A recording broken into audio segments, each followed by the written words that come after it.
In this video, I will show you how to download and install CapCut on your Windows PC or laptop for free. If you want to edit videos on your computer with CapCut, I will make it easy for you. CapCut is now available for Windows, so you don't need to bother with an Android emulator. Just go to the Microsoft Store on your PC to download and install it. To start, click on the Windows Start button and search for Store.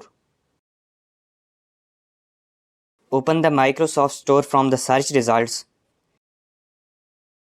In the store, search for CapCut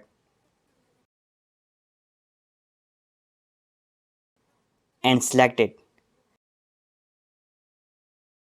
Click on Install to start downloading CapCut. It's a small file, so it wouldn't take long. Once it's downloaded, it will automatically install. When it's done, go back to your Start menu and you will find CapCut there.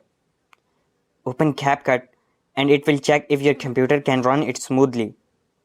Click on Confirm and CapCut will open, ready for you to start creating and editing videos on your Windows PC or laptop. That's all there is to it. If you have any questions, feel free to ask in the comments. If you found this video helpful, please give it a thumbs up and consider subscribing to my channel.